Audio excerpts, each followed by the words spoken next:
in the Hebrew calendar, and it reminds us Christ is our resurrection.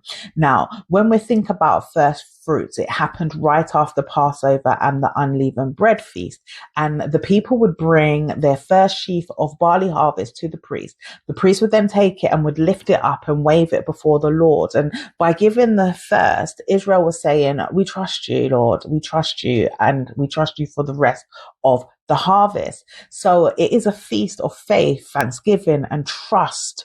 And there's also theological themes that we see coming through the feast. And we see that there's a principle of priority. We see that Christ's resurrection. We see Christ's fulfillment. We see that there's a holiness to the first fruits. So when we're looking at the principle of priority, we see that the first portion belonged to God, and it declared God first, everything else depends on him. And then also about in Proverbs 3:9, it talks about honor the Lord with your wealth, with the first fruits of your crops.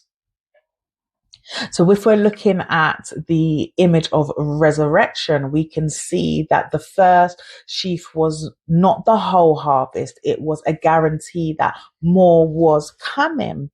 And it pointed to a greater truth that if the first is given, then the rest would follow.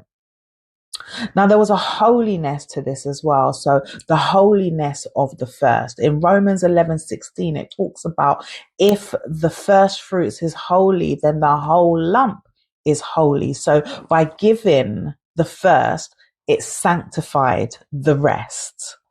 And we also see Christ's fulfillment come through, which is really just incredible. Like, it blows my mind when we're looking at the timing of the first fruits feast.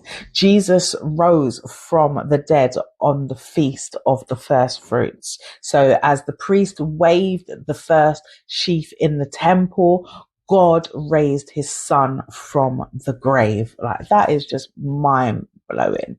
And then if we look in First Corinthians 15:20, it says, Christ has indeed been risen from the dead, the first fruits of those have fallen asleep. So his resurrection is not random. It is the first installment of a great harvest. And then we also see that there's a pledge. Like when you jump to Romans 8:23, it says, we who have the fruits of the Spirit wait eagerly for adoption and redemption of our bodies. So the Spirit inside us is like a down payment. It's that proof that resurrection glory is coming. So you can see how we can apply this in our lives. And the truth of this is that glorification is guaranteed, that Jesus as just as Christ raised, we will be raised. And we can see that in 1 Corinthians 15:22-23. And we see that there's a union with Christ because his resurrection is our resurrection in Romans 6:5, and that there's victory over death. Death is not the end. John 14:19 says, because I live, you also live. So what's the application of this? How do we live this out? Do we have hope in the face of death? We grieve, but we grieve with hope. And you can find that in 1 Thessalonians 4:13-14. And Christ's empty tomb is our assurance that we are going to be raised just how Jesus was raised, and if we give our first and best, just as Israel gave their first sheaf, we give God the first of our time, talents, and devotion, not the leftovers, but the best. He deserves that. And are we living as resurrection people? Are we stuck in our old lives? No, we're born again. We're new.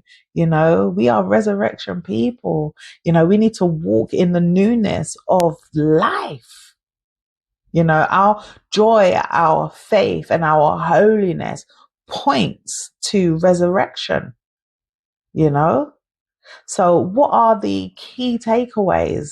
Is that the sheaf lifted and Jesus was raised. The harvest to come is our resurrection, and the Spirit in us is proof that the best is yet to come.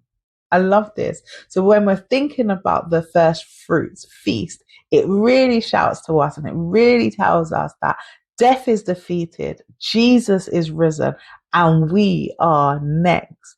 I hope you found this really interesting. God bless you.